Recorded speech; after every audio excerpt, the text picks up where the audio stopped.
The charity gala at the Vandermeer Hotel had been exactly what Clara Vance expected, a cathedral of chandeliers, champagne flutes, and calculated smiles. 500 of the city's most powerful people had gathered under one gilded roof, each of them donating obscene sums to causes they couldn't have named by morning. Clara had spent the evening 3 steps behind Julian Thorne, her tablet in hand, fielding the endless stream of handshakes and whispered deal proposals that followed him like a tide. At 34, Julian was the kind of man who altered the gravitational pull of every room he entered, 6'2", obsidian-eyed, and possessed of a silence so absolute that most people spent their entire conversation with him trying desperately to fill it. He was not cruel for the sport of it. He was simply efficient.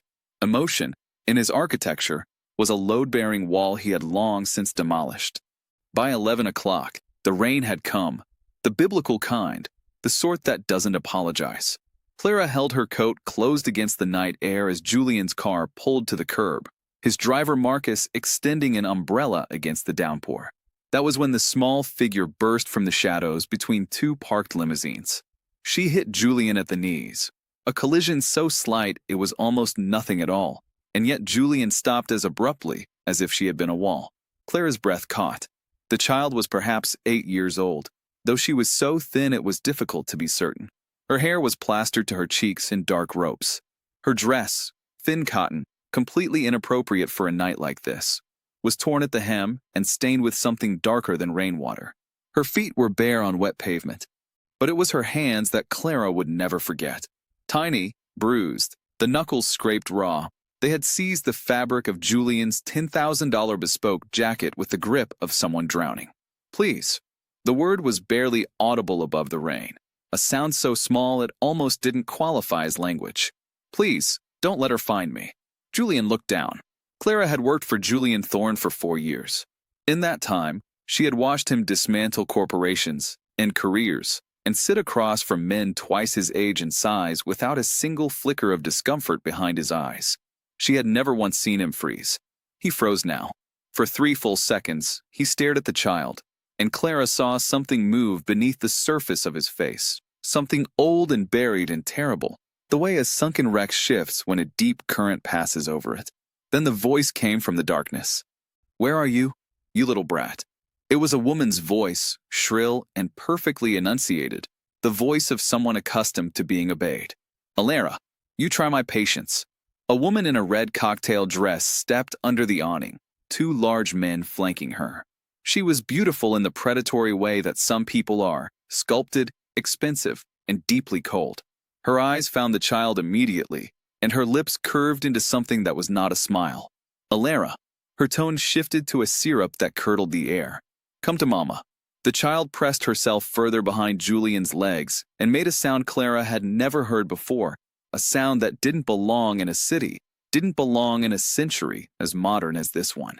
It was the sound of something that had given up expecting to be saved and was begging anyway. "She stole from me." The woman, Miriam Sterling, Clara would learn, said briskly, addressing Julian as though he were a doorman. "She's my daughter, and she's troubled. If you'll just step aside." Julian's gaze had dropped to the child's arm, specifically to the row of small, circular scars along the inside of her forearm, the kind left by a cigarette. There were 7 of them. Clara counted, because her mind needed something to do while the horror of it registered. "Step aside," Miriam repeated, her patience thinning. Julian raised his eyes to the woman. "Marcus," he said quietly. "Sir, see to it that Mrs. Sterling's vehicle cannot leave the premises for the next 45 minutes. A pause, as if the rest were barely worth voicing. "Damage the tires. All 4. Miriam's face went slack with disbelief.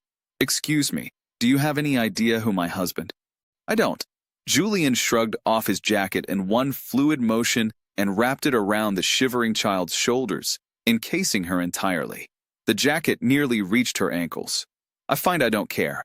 He picked her up, not carefully, not with any outward show of sentiment, just lifted her from the ground and turned away, as though it were simply the most logical next action, as though he did this every day. "You can't. This is kidnapping." Miriam shouted at their backs. "I'll call the police." "You'll regret." "Clara," Julian said, already walking toward the hotel's service entrance. Yes. Call the family physician. Tell her to meet us at the estate. He didn't look back. And have someone research who holds the Pendleton Trust on behalf of a minor female, last name Sterling. Clara's fingers were already moving across her phone screen.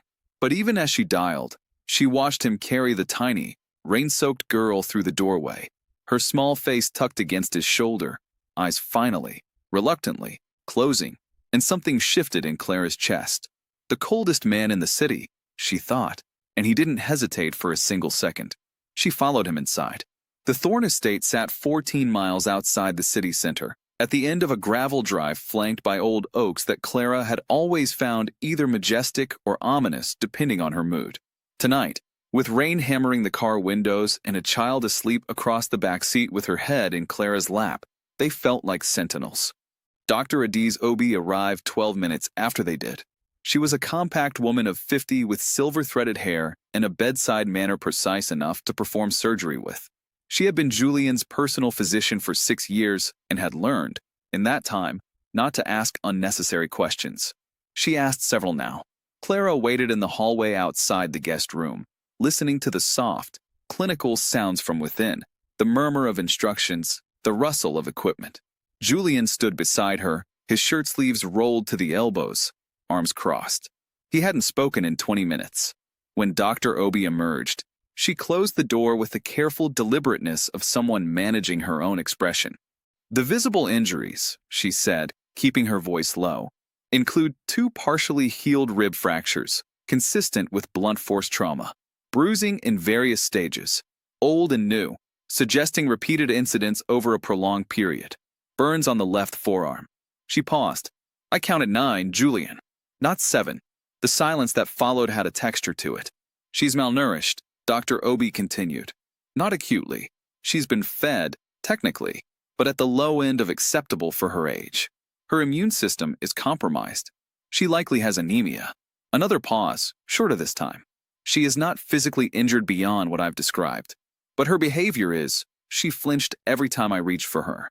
Every single time. Even after she understood I was helping. Julian's jaw worked once. Is she sleeping? Finally, I had to sit with her for 20 minutes before she'd let me pull up the blanket. Dr. Obi looked at him steadily. She kept the light on. She asked me to leave the closet door open. A beat. She said that's where she sleeps at home. Clara pressed her fingers to her mouth. Julian turned without a word and walked to the doorway. He didn't open it, just stood at the threshold, looking in through the crack Dr. Obi had left. Clara came to stand behind him, and through the narrow gap she saw Alara curled not in the center of the queen-sized bed, but at its very edge, her knees tucked to her chest, one hand loosely wrapped around the wooden bedpost, as though she needed to know the dimensions of her space. Julian's jacket, which someone had draped over the armchair, had been pulled off and wrapped around her instead of the duvet. She had chosen his jacket over 1,000 thread count blanket. She trusts the thing that smells like safety, Clara said softly, mostly to herself. Julian said nothing, but Clara was watching his profile in the low light, the particular set of his mouth, the stillness that was not his usual controlled blankness, but something rawer and older. And for the first time in 4 years, she understood that the walls Julian Thorne had built were not evidence of emptiness. They were evidence of how much he had once been hurt. I'll stay with her tonight, Clara said. Julian didn't argue. He simply nodded, and then stood there for another long moment before he turned and walked down the corridor toward his study. Clara noticed that he didn't turn the hallway light off as he went. She pulled the armchair to Alara's bedside, sat down, and listened to the child breathe. Sometime around 3 in the morning, Alara stirred. Her eyes flew open, wide and wild with panic. The geography of sleep still draped over her, and she scrabbled upright, gasping. Hey. Clara leaned forward immediately, her voice very low. Hey, I'm here. You're safe. You're at Julian's house. No one can get in. Alara stared at her. Her chest heaved. Do you want some water? Clara asked. A pause.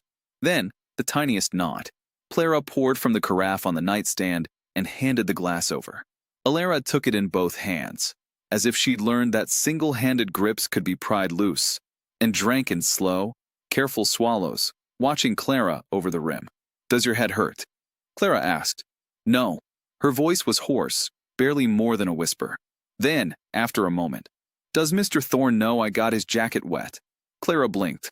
He knows, yes. Alara's expression cycled through something complicated and landed, unexpectedly, on guilt. I can pay for the cleaning. I have $4.25 in my shoe. She glanced toward the door. I saved it. In case. In case of what? Clara thought, and the grief of it closed around her throat like a hand. He doesn't need you to pay him, Clara said gently. He put the jacket on you because he wanted you to have it. Alara considered this with the solemn gravity of a child who had long since learned that gifts came with invoices.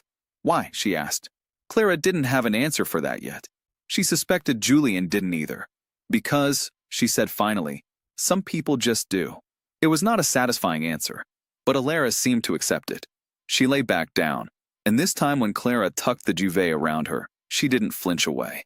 She simply watched Clara with those two old eyes until sleep pulled her under again. Clara sat back in the armchair and picked up her phone. She had research to do. By 8 the next morning, Clara had built a file. It wasn't complete. The kind of complete she needed would require Julian's legal team and several days, but it was enough to understand the shape of the thing. Alara Pendleton, her legal name was Pendleton, not Sterling, was the only child of Dr. Arthur Pendleton, a professor of economics at Dartmouth who had died of a sudden cardiac event 3 years ago when Alara was 5. His second wife, Miriam, had married him 8 months before his death. The prenuptial agreement, which Clara located in public court records, had been substantially altered in the final months before Arthur's death, during a period, Clara noted, when Arthur had been undergoing aggressive treatment for a previously undiagnosed heart condition. Alara's trust, the Pendleton Educational Trust, established by Arthur, was valued at approximately $8 million and held in custodianship by the surviving spouse until Alara's 25th birthday. Miriam Sterling, née Voss, formerly Miriam Pendleton, had married Victor Sterling 18 months after Arthur's death. On paper, it was a tidy tragedy. A widower remarries. He dies. His wife maintains custody of his child. In practice, it was a cage. Clara printed everything, compiled it into order, and knocked on the door of Julian's study at 9:15. He was already at his desk, working, his reading glasses, which he wore only when he thought no one was watching, balanced on the bridge of his nose. He looked up. I have Alara's background, Clara said, and set the file on the desk. She watched him read. He was a fast reader, had always been, but today he slowed, page by page, and by the third page his hand had gone perfectly still on the paper. Arthur Pendleton, he said. You knew him. It wasn't a question. Clara had suspected something from the set of his face the night before, the way the name had landed in her research like a stone in still water, and she had been turning it over ever since. Julian set the file down. He took off his glasses and placed them on the desk. I was 17, he said. I'd been moved to my 5th foster placement in 2 years. He stopped. A muscle ticked in his jaw. I was not in a good place. I was working at a diner to cover the gap between my foster stipend and rent, and I'd been skimming food at the end of shifts because I was always hungry. He paused again. Arthur Pendleton was a graduate student then, 26 years old, and he came in for coffee every Tuesday. He noticed. He never made it obvious. He started ordering extra. Oh, I thought I was hungrier than I was. Don't let it go to waste. That kind of thing. Clara was very still. He found out I'd dropped out of school. Julian continued, his voice stripped of its usual authority, something underneath it that she had never heard before. He tutored me for 8 months, free of charge, no contract, no obligation. He helped me prepare for the GED and then wrote a letter of recommendation for a scholarship program. A pause so long the room seemed to exhale. Without that letter, I don't get the scholarship. Without the scholarship, I don't get to MIT. Without MIT, he didn't finish the sentence. He didn't need to. Clara looked down at the file between them. So Alara, she said carefully, is Arthur Pendleton's daughter. His daughter. Julian's voice was quiet, but beneath it was something with extraordinary mass, the kind of quiet that precedes catastrophe. And they've been using her as a prop to hold the trust while burning cigarettes into her skin. He stood. Clara knew this posture. She had seen it twice in 4 years, once when a business partner had attempted fraud, once when a journalist had fabricated an interview. It was the posture of a man making a decision that would not be undone. Clear my afternoon calendar, he said. Already done, Clara said. He looked at her, and for a fraction of a second, something warmer than surprise passed across his face. "Thank you, Clara." She nodded and went to find Alara. The fever came that night. Dr. Obi had warned them. The combination of exposure, malnourishment, and a compromised immune system. It was not dangerous, not life-threatening, with proper care, but it was steep, and it was uncomfortable, and it made Alara cry in her sleep. Clara was changing the cool cloth on Alara's forehead at 2 in the morning when the door opened, and Julian appeared in the doorway in a dark sweater and bare feet. Clara had never seen him in bare feet in 4 years. Holding a glass of water he'd apparently brought from the kitchen himself, bypassing the entire household staff. He set it on the nightstand and stood there, looking at the child. Alara was murmuring in her sleep. Fragments of sentences, "Please," and "I didn't mean to," and "I'll be quiet," and each fragment was its own small devastation. Julian pulled up the other chair and sat. They stayed like that for a long while, the two of them on opposite sides of the bed, while the child moved through whatever nightmare had colonized her sleep. She said, "I'll be quiet." Clara said eventually, very softly. "I heard it." His voice was rough. She probably got punished for noise. Crying, talking, asking for things. A pause. "I know what that is," Julian said. Not as self-pity, without any inflection at all, which was somehow worse. "The house on Brennan Street. My third placement. The rule was no speaking at the table and lights out by 8. If you cried at night, you got the belt in the morning so you'd have something to cry about." He exhaled slowly. "I was 9. Clara looked at him across the sleeping child. "Julian, don't," he said gently, and she understood. He wasn't sharing this for sympathy. He was explaining why his hands were shaking. "Okay," she said. Alara stirred, her eyes opening partway, glassy with fever, and finding Julian's face in the dim light. "I'm sorry," she whispered, apparently on instinct. "For what?" Julian asked. A pause, as if she was trying to identify the correct answer. "Being inconvenient." Julian leaned forward and, with remarkable gentleness for hands that Clara had watched sign the death warrants of 3 corporations, tucked the duvet more firmly around the child's shoulders. "You are not inconvenient," he said. "Go back to sleep." Alara's brow furrowed. She looked uncertain about whether to believe this. Then, slowly, her eyes closed. Julian looked up and found Clara watching him. "When this is over," he said, and his voice had changed. The roughness was still there, but underneath it was something with a blade's edge. "I want them to lose everything. I want them to feel exactly what she felt in that house. Helpless, exposed, terrified. And then I want them to feel it every day for the rest of their lives in a prison cell." He met Clara's eyes. "Can you help me do that?" Clara thought of the 9 cigarette burns. She thought of a child who apologized for taking up space. She thought of $4.25 saved in a shoe-in case. "I already started," she said. And that was the night the plan was born. It took 3 weeks to build. From the outside, Julian Thorne did nothing. He attended his scheduled board meetings, accepted 3 speaking invitations, and was photographed at a restaurant opening in the kind of company that generated favorable press coverage. He was, to all appearances, doing precisely what he always did, conducting business at the altitude that money reaches when it becomes weather. In the meantime, Clara worked. Victor Sterling's real estate empire, Sovereign Development Group, was leveraged to an uncomfortable degree. That was the foundation. Clara located 6 separate tranches of short-term commercial debt, held across 4 different lending institutions, totaling $93 million. Julian acquired controlling interest in 3 of those institutions within 2 weeks, through shell companies that could not be traced to Thorne Capital in any timeline that would matter. She also found the Pendleton Trust documents, the originals, not the altered versions, through a retired estate attorney named Jeffrey Marsh who had represented Arthur Pendleton's interests before Miriam arrived, and who had apparently been waiting for someone to ask the right questions for 3 years. The alterations to the trust were not subtle once you knew what to look for. They were merely buried. Meanwhile, Alara recovered. This was the part Clara had not anticipated, not the fact of it, but the form it took. She had expected the child to need weeks of stillness, of careful handling, of gradual coaxing. She had not expected that by the 2nd week, Alara would begin appearing in the kitchen doorway at 7 in the morning, watching Mrs. Haverford, the estate cook, with an expression of cautious wonder. She had not expected that by the 3rd week, Alara would be standing on a step stool beside Mrs. Haverford, learning to make scones. She did not laugh yet. She watched everything with a solemn attention that made her seem like a small scholar of the world. But she ate seconds at dinner, and she had moved from the edge of the bed to somewhere near the center, and she had stopped apologizing for existing. She also, very quietly, began to watch Julian. Clara noticed it first, the way Alara tracked him through rooms, the way she'd appear with a glass of water when he was working, setting it silently on his desk, and retreating exactly 2 steps, waiting to see if she'd done something wrong.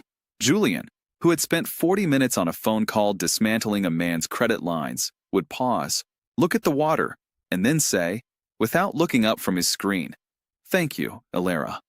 And the way Alara received those 2 words, standing up straighter, the tension going fractionally out of her shoulders, as though she were a plant responding to light, was something that required a professional calibration of Clara's own tear ducts, which she performed privately, in bathroom stalls, so as not to unsettle anyone.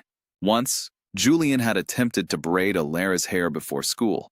He had requested the responsibility himself, which was a sentence Clara had never anticipated forming, and the result was so structurally ambitious and practically disastrous that Alara had reached up to feel it, and then looked at Clara with an expression that said, very clearly, "Are we going to address this?"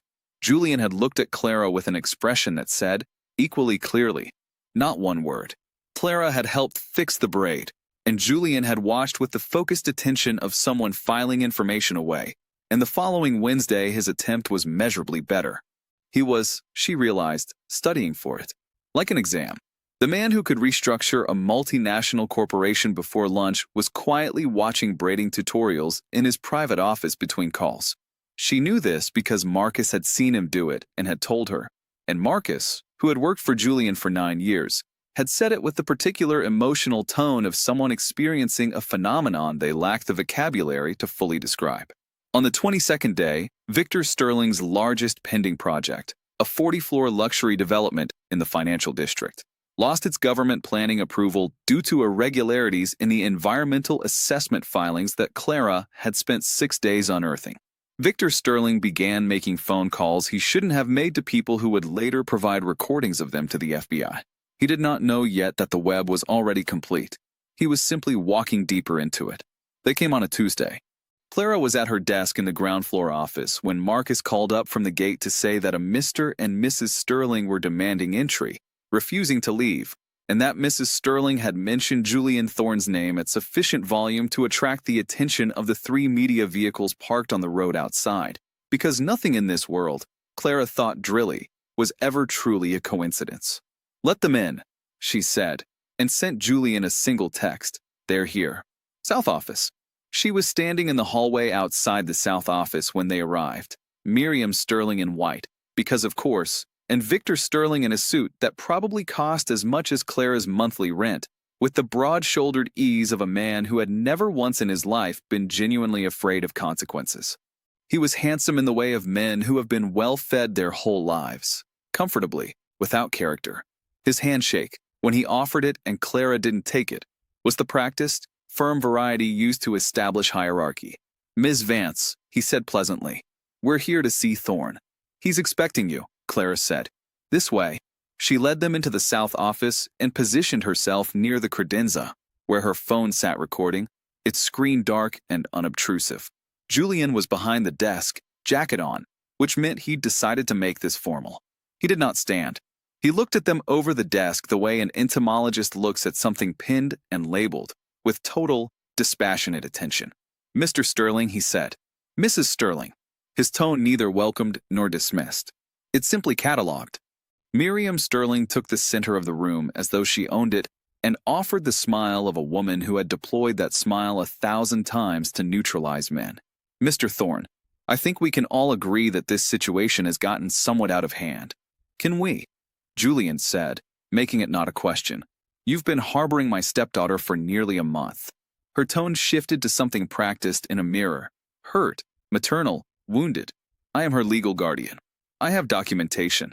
I have legal counsel who has advised me that this constitutes kidnapping. Yes, I received the letter." Julian set his pen down. "It's incorrect. Alara was taken in following an incident your legal team would prefer not to have examined too closely. But please, he gestured, an oddly courteous motion, continue. Victor Sterling stepped forward. He was the kind of man who believed physical proximity was itself a form of argument. Listen, we're reasonable people. We're prepared to be generous. There's no need to involve lawyers, or, he paused, recalibrating his pitch, the smile turning calculated. A man in your position, the publicity around this, a young child, the media would have a field day. We're offering you an easy resolution, $50,000, to cover any inconvenience. Alara comes home. We agree to handle the whole thing as a misunderstanding. Silence. Clara watched Julian's face and saw absolutely nothing on it. Let me be certain I understand your proposal, Julian said at last. You're offering me $50,000 to return a child to an environment where she sustained 9 cigarette burns, 2 fractured ribs, and chronic malnutrition. And in exchange, you'll agree not to pursue a kidnapping claim that you have no legal standing to make. Victor's smile stayed in place, but something behind his eyes recalculated. You're also, Julian continued, and now his voice had the quality of something very heavy moving very slowly downhill, attempting to use the implied threat of negative press coverage to coerce my compliance. In front of a witness. He glanced briefly at Clara and a recording device. Miriam Sterling's head turned sharply toward the credenza. Your offer, Julian said, is declined. He opened a folder on his desk and slid 2 pieces of paper across the surface. Instead, I'll be submitting this documentation to the district attorney's office this afternoon. What you're looking at is a preliminary summary of the modifications made to Arthur Pendleton's will during his final months of illness, cross-referenced with testimony from his former estate attorney and trust withdrawal records showing approximately $2.4 million redirected to personal accounts since his death. A pause, quiet and total. The FBI Financial Crimes Unit has been notified separately. The color had left Miriam Sterling's face entirely. Victor Sterling looked at his wife, then back at Julian, and the ease in his posture had gone somewhere it would not return from. You should, Julian said, and picked his pen back up as though the meeting were already over. Probably consult an attorney. A criminal one, this time. It began on a Thursday. At 9:15 in the morning, Sovereign Development Group's share price dropped 11% on reports of an SEC investigation into its subsidiaries' accounting practices. By 11, the drop had reached 23%, triggering automatic sell-offs from the institutional investors who had been quietly positioned by Clara over the preceding weeks. At 1 in the afternoon, agents from the FBI's Financial Crimes Unit arrived at Sovereign's downtown offices with a court order. Footage of the arrival was on every news app in the city by 2 o'clock. At 4, the lending institution that held Sovereign's largest debt position, now under directional control of Thorn Capital, though this was not yet public knowledge, called in its loan, citing a material adverse change clause that Victor Sterling's own attorneys had failed to adequately review at signing. Clara watched it from her office on a second monitor dedicated entirely to tracking the cascade, and she felt something she would later be only partially ashamed of, a deep, cellular satisfaction, the kind that lives below ethics in the bedrock, where justice and vengeance blur together into something that is simply right. Miriam Sterling's response was to call her social publicist, which told Clara everything she needed to know about which loss Miriam considered primary. By Friday morning, the charity boards on which Miriam served had convened emergency meetings. By Friday afternoon, 3 had requested her resignation. The 4th had simply removed her name from their website without comment. The city's media, which had been primed by an anonymous release of court documents to 3 carefully selected journalists, the kind who checked their sources, the kind Clara had cultivated for precisely this purpose, erupted with a uniformity that felt almost orchestral. The photographs of Alara's injuries, released by Dr. Obi with Alara's court-appointed guardian's consent, were the photographs that moved the story from financial scandal to something the city could not look away from. Alara saw a fragment of a news report by accident. Clara had been watching on her laptop and hadn't moved it quickly enough, and Alara had stood in the kitchen doorway, looking at the image of the Sterling house on the screen, and gone very still. Is that about me? She asked. Yes, Clara said, because she had decided from the beginning that Alara would not be protected with lies. Alara looked at the screen for a moment longer. Then she said, in a very small voice, "Do they know what he did?" "Yes." "All of it." "Enough of it," Clara said. "Enough." Alara turned away and went back to her scones, and Clara watched the small, straight line of her back and thought about what it meant to be 8 years old and learn that the world had, finally, looked at you and decided you were worth the trouble. The appointment was at Mercy General, a standard follow-up with a pediatric specialist, scheduled for 3:15 on a Friday afternoon. Clara drove herself in Alara, because it was a short trip and the afternoon was unusually clear for November, and Alara had asked if they could stop for hot chocolate on the way back. Clara had said yes before the sentence was finished. They were leaving through the side exit, the route that avoided the media presence clustering outside the hospital's front entrance since the story broke, when Alara's hand tightened around Clara's fingers. Clara looked up. Victor Sterling was at the end of the alley. He was not alone. There was a large man behind him, the kind of hired size that implied a particular intention. But Victor was the one who mattered, and what mattered about Victor was that he had the eyes of something cornered. Gone was the easy confidence, the practiced smile, the suit that implied consequence. He looked like a man who had spent 3 days watching his life dissolve and had arrived, by some desperate alchemy, at the conclusion that the 8-year-old child in front of him was the lever that could reverse everything. He was wrong. But Clara understood, in the sudden cold clarity of that moment, that being wrong had never once stopped Victor Sterling from doing anything. "Alara," he smiled, and the smile was the worst thing about him. "Come with me, just for a little while. We can talk to the judge together." "Tell him, don't." Clara stepped in front of Alara, putting herself between them. She felt Alara's hands grip the back of her coat. "Don't come any closer, Victor." "Ms. Vance." His tone was patronizing. "This doesn't concern Clara." Julian's voice came from behind them.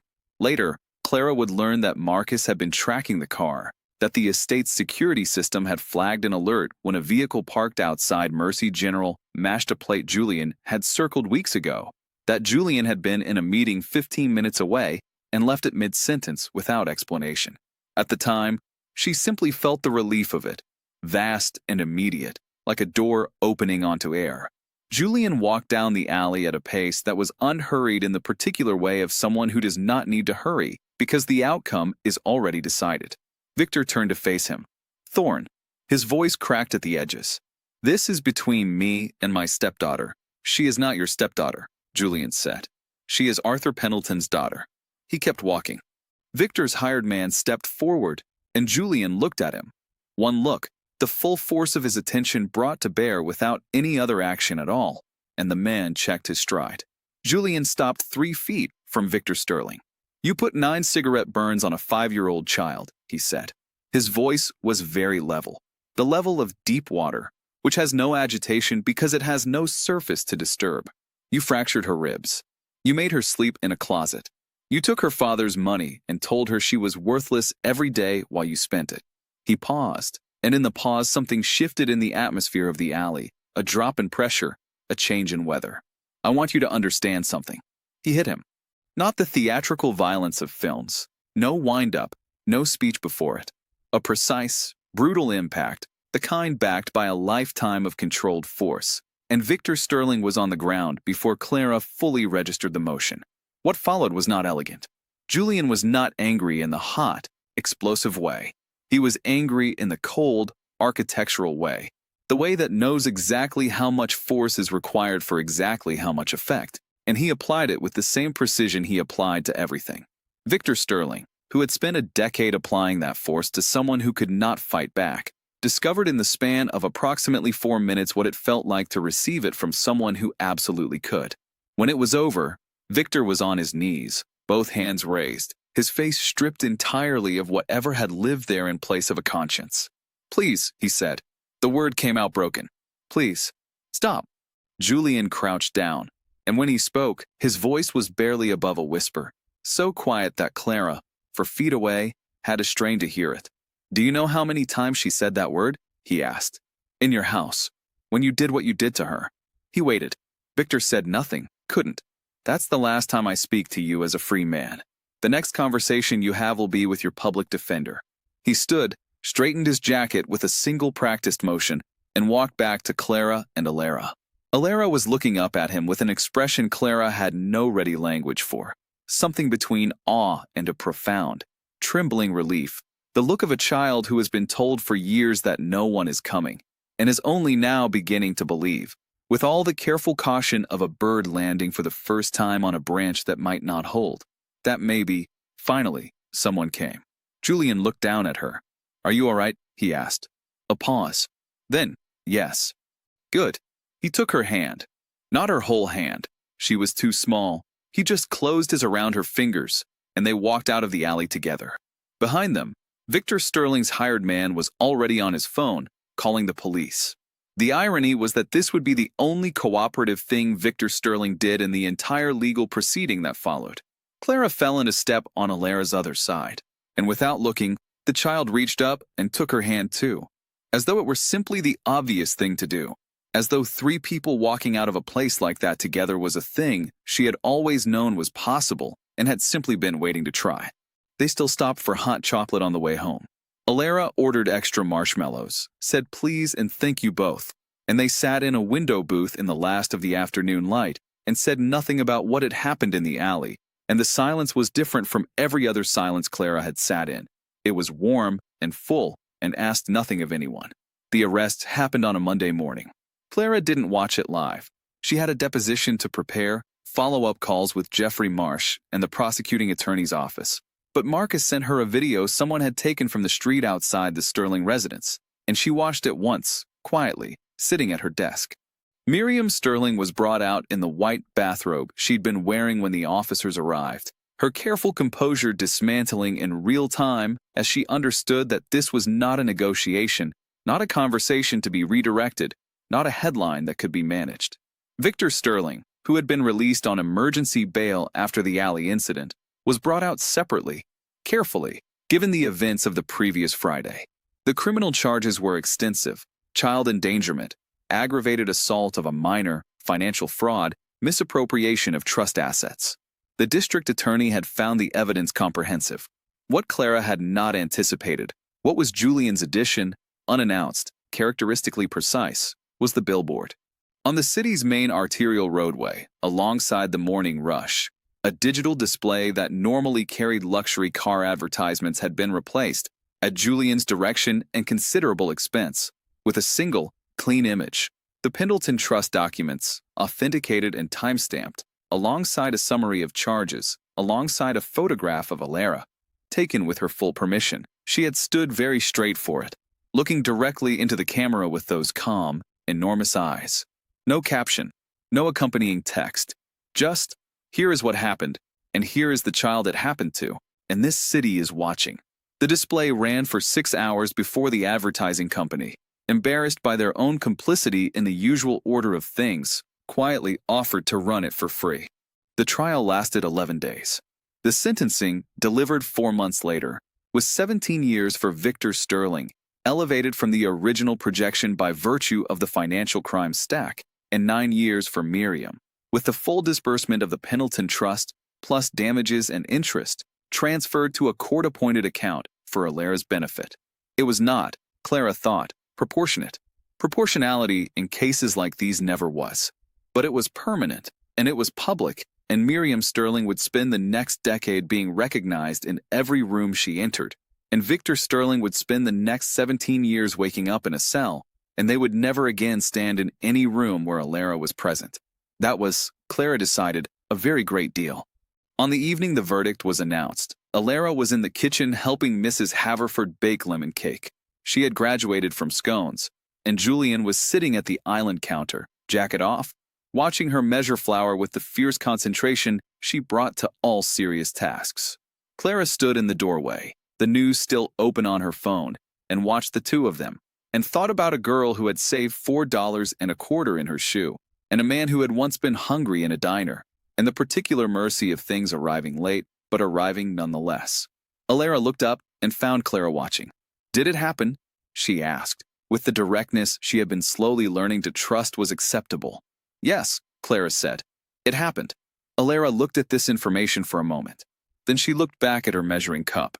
"Okay," she said quietly, and went back to work. Julian met Clara's eyes over the child's head, and in his expression was everything that couldn't be said in front of Alara. The relief, the grief, the gratitude for Arthur Pendleton's daughter who had somehow, improbably, walked into their lives out of a rainstorm and rearranged everything that mattered. "Can I have the first piece?" Alara asked, addressing Julian specifically, because she had recently discovered that specific requests to Julian yielded better results than general ones.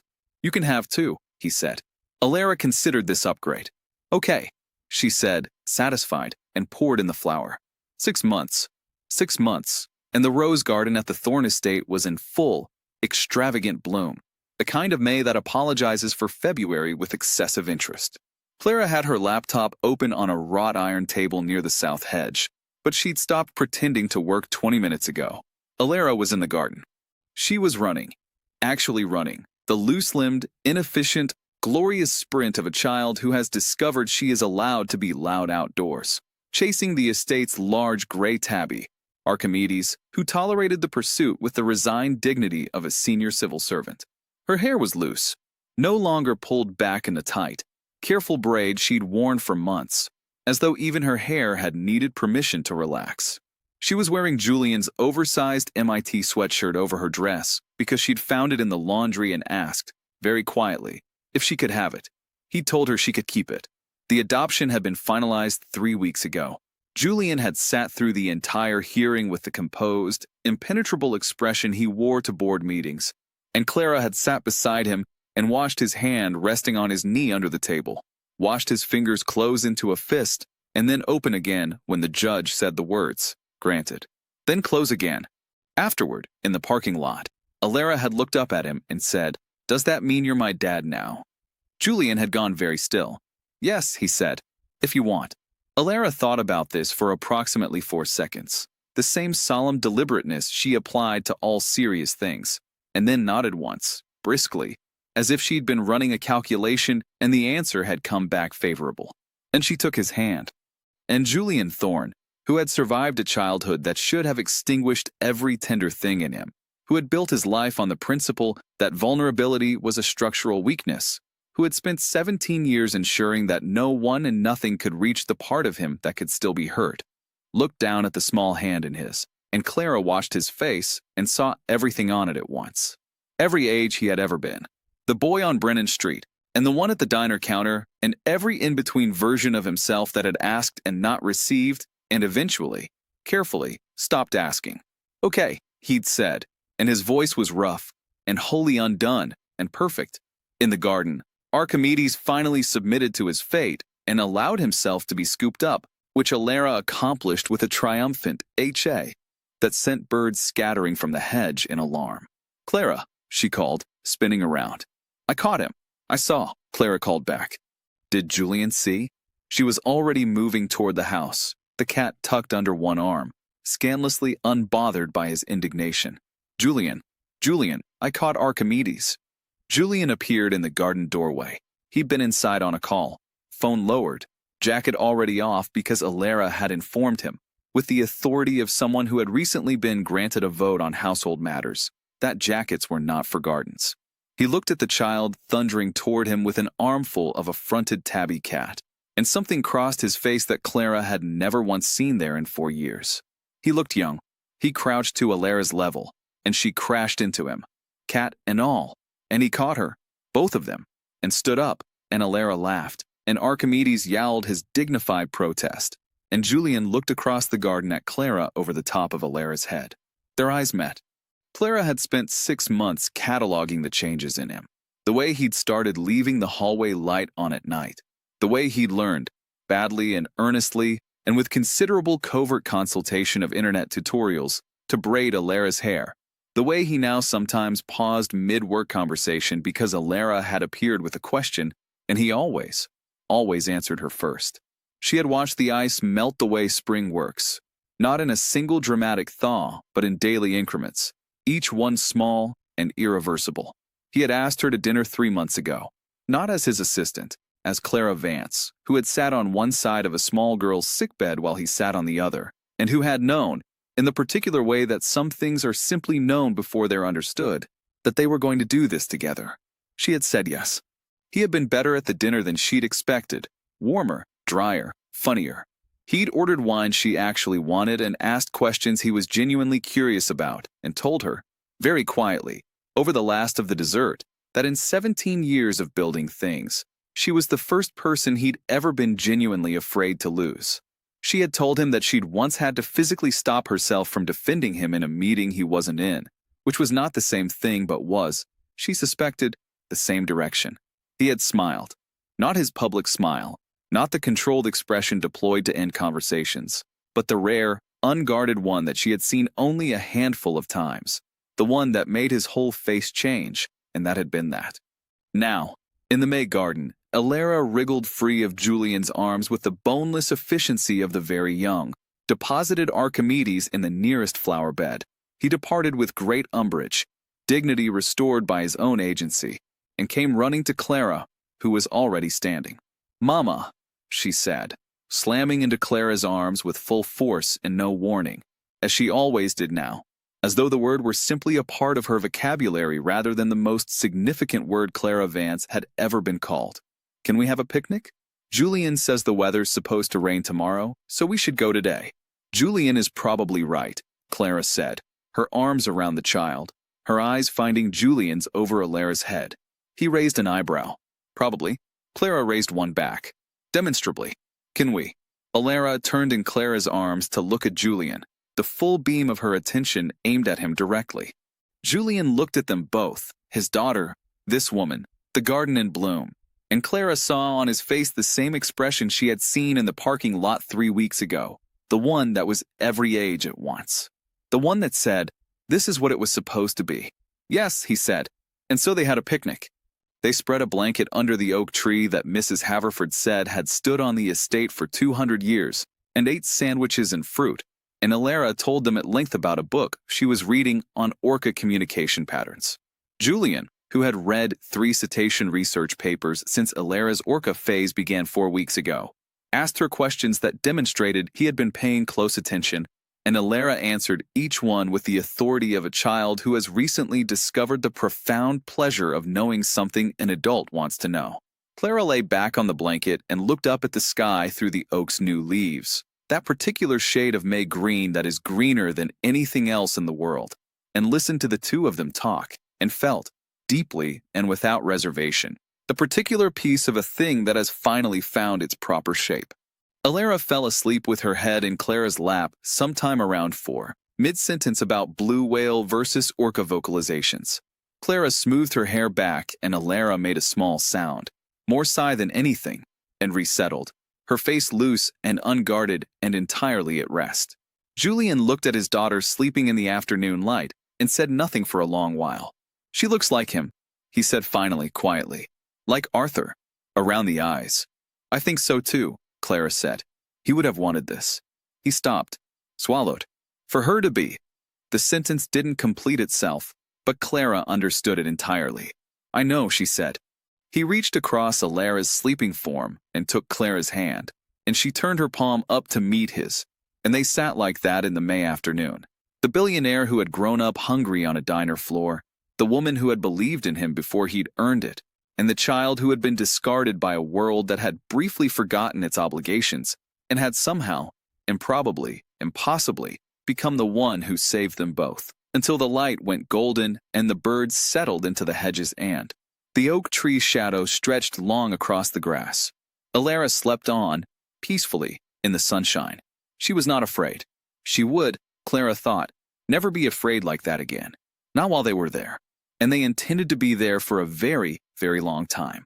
Above them, the oak tree stood in its 2nd century, quiet and enormous and unhurried, the way things stand when they have decided to stay.